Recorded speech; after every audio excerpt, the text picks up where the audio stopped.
Bienvenue au test de sélection pour le profil Art et Multimédia. Aujourd'hui, nous allons faire une page couverture d'une revue ou d'un journal. Pour commencer, nous allons ouvrir le logiciel GIMP. Alors, je vous montre comment faire. Je vais dans la loupe recherche, j'entre le mot GIMP et il apparaît et je clique dessus. Le logiciel va s'ouvrir. Entre-temps,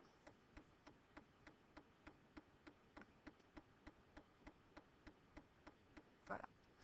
Donc, pour commencer, on va ouvrir un fichier, on va faire Nouvelle image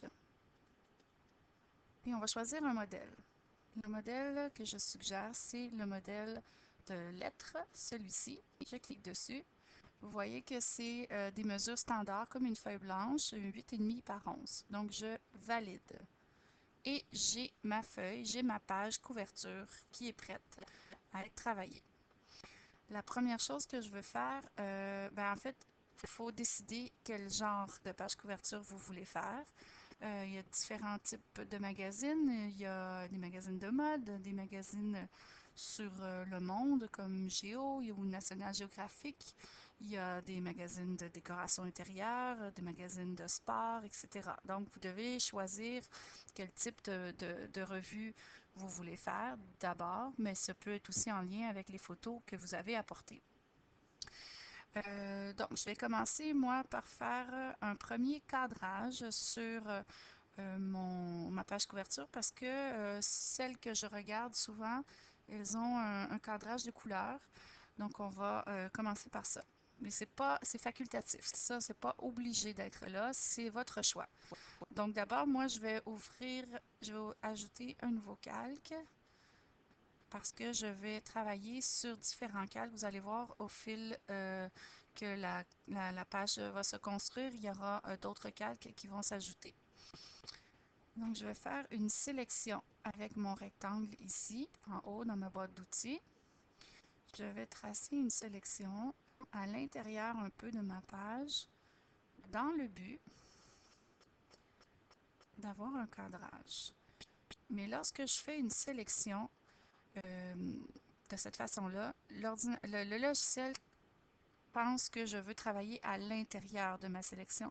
Mais dans ce cas-ci, moi, je veux venir travailler ici autour, dans mon cadrage. Donc, je dois inverser ma sélection. Sélection inversée.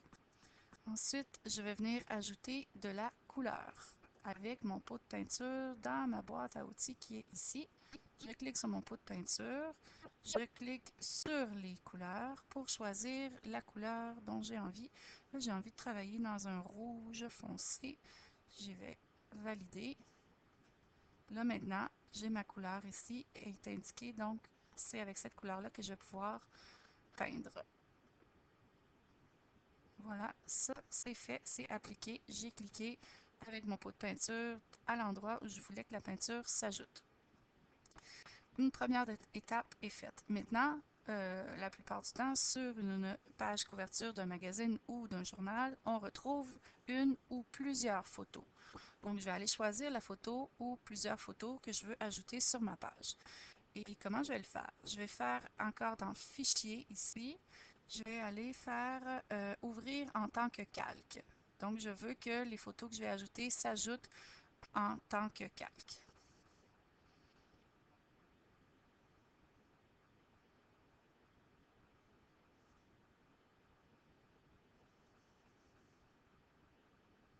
Bon, il y a des petits bugs qui arrivent des fois.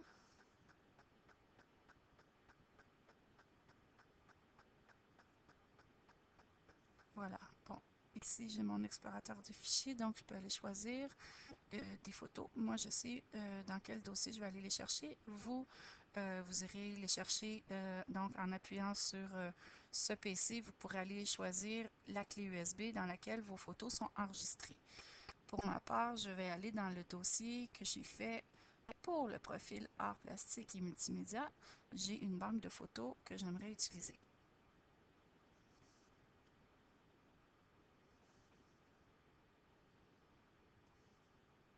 Donc, vous voyez, j'ai cliqué sur ma photo s'est ajoutée. On regarde ici, maintenant, on est rendu à 3 calques. On a l'arrière-plan, On a le premier calque où j'ai ajouté le cadrage, puis maintenant, on a le calque où j'ai ajouté ma première photo. Est-ce que j'ai envie de garder la photo telle qu'elle à cet endroit-là? Je peux la changer de place en utilisant l'outil ici qui s'appelle l'outil de déplacement. Donc, je m'assure qu'elle est bien sélectionnée et je peux aller la déplacer pour la descendre et la placer à mon goût. Maintenant, ça c'est fait. Ce que j'aimerais aussi par la suite, bon, quand on qui dit journal ou magazine, évidemment, il y a un titre, il y a un nom à ce journal ou à ce magazine. Je vais aller lui donner un nom. Pour travailler le lettrage dans GIMP, c'est l'outil texte. Donc, je clique dessus. Je vais venir le placer dans le haut. Je vais donc cliquer une première fois pour déterminer où je veux que l'écriture se place. J'ouvre une fenêtre. Vous avez vu, j'ai ouvert la fenêtre. Ensuite, je vais choisir plusieurs choses. Je vais choisir ma police de caractère ici. Je veux choisir quelque chose d'assez visible et quelque chose que je peux voir de loin. En même temps, j'ai envie de quelque chose, je vais essayer celle-ci. Je n'ai jamais essayé. Je vais choisir une grosseur de lettrage vraiment, vraiment, vraiment élevée. Donc, avec un gros chiffre, je vais essayer 150. Puis, je vais aller choisir une couleur euh, pour mon lettrage. Quelle couleur? Je pense que je vais prendre simplement noir pour l'instant. Je vais l'essayer comme ça. Donc, j'essaie. Alors, comment ça va s'appeler? Ça va s'appeler, pour être très original, art et multimédia. Vous n'avez pas le droit de prendre ce titre. Il faut être plus original que moi.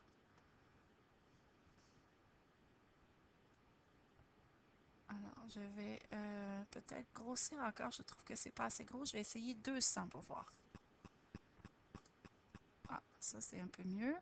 Mais là, ça rentre plus sur la même ligne. Je vais essayer d'agrandir un peu mon cadrage pour que le lettrage soit sur la même ligne. Là. Maintenant, ça fonctionne. Comme ça. Donc là, mon lettrage, j'ai l'option de venir le centrer. La justification ici, est-ce que je peux... Ah, ici. Ça, c'est centré, donc je veux que ce soit centré, comme ça. Voilà. Art et multimédia, c'est le titre de ma revue. Maintenant, si on regarde n'importe quelle revue, on a le nom qui est écrit en plus gros. C'est ce qui est écrit le plus gros toujours. Et ensuite, on a des titres qui vont être écrits de différentes grosseurs, différentes couleurs, différentes polices de caractères également. C'est selon un peu l'importance. Plus le mot est gros, plus il a de l'importance. Plus il est petit, ça va être plus un sous-titre à ce moment-là. Sur quelques revues aussi, on peut voir que les numéros des pages sont indiqués, mais la plupart du temps, les pages sont indiquées plus à l'intérieur. Donc à l'extérieur, on va voir surtout des grands titres. Alors, pour pouvoir passer à un autre type d'écriture, je reclique sur ma lettre et je viens cliquer plus bas sur ma page pour sortir de mon premier calque de lettrage ici. Donc maintenant, je vais en créer un nouveau. Vous voyez, j'ai mes 4 petits carreaux. Ça veut dire que je peux ouvrir la fenêtre en tirant dessus pour avoir l'espace pour pouvoir créer un nouveau titre. Je vais maintenant choisir une nouvelle police de caractère parce que je ne veux pas avoir la même que j'ai utilisée pour mon titre. Donc, je vais aller choisir quelque chose peut-être de plus simple pour le premier titre. Je vais choisir aussi une taille moins grosse parce que ce sera beaucoup trop gros. Je vais essayer 150, mais selon les types d'écriture, il est possible que ce sera encore trop gros. Et je vais changer de couleur. Je clique sur la couleur et je vais aller avec du vert cette fois-ci. Donc, je suis prête à écrire un premier sous-titre ou un premier grand titre pour qui sera donc un article qui sera contenu dans ce magazine. Je veux donc parler des arts plastiques à l'école.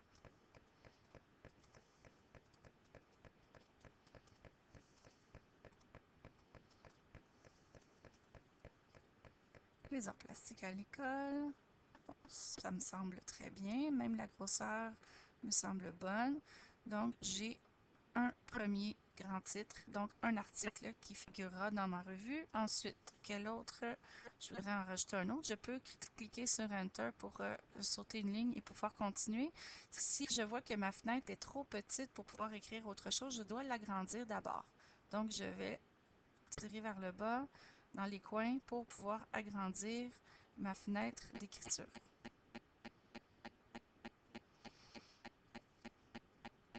Donc, je vais écrire un deuxième titre. Ce sera le multimédia à l'école. Ensuite, je pourrais aussi, si je le veux, rajouter une autre série de titres qui seraient peut-être des précisions sur ces premiers grands titres-là. Donc, les arts plastiques à l'école, je pourrais ensuite rajouter arts plastiques plus précisément, donc peinture, dessin, etc. Puis pour le multimédia, je pourrais rajouter aussi vidéo, montage sonore, photomontage, etc. Donc, vous voyez qu'il y a possibilité de détailler ou de préciser les sujets dont il est question dans cette revue. Ensuite, une fois qu'on a travaillé tout le lettrage que l'on désire, on peut décider de retravailler un peu la photo ou simplement, je vais montrer peut-être un petit réglage qu'on peut faire sur la photo. Puis ensuite, on va enregistrer le tout. Donc, j'ai été sélectionner mon calque de la photo ici et je vais aller travailler dans les outils. Non, dans les couleurs. Je vais aller voir pour le... J'aime beaucoup utiliser les courbes, donc on va l'essayer celui-ci. Ça fait un réglage à la fois des couleurs et à la fois de la lumière. Donc on va tester. Il suffit de cliquer sur la ligne et de monter un peu la courbe. Et je peux faire aussi de ce côté-ci l'inverse, donc de descendre un peu. Et ça semble pas vraiment faire de différence sur cette photo-ci. Vous le testerez sur la vôtre.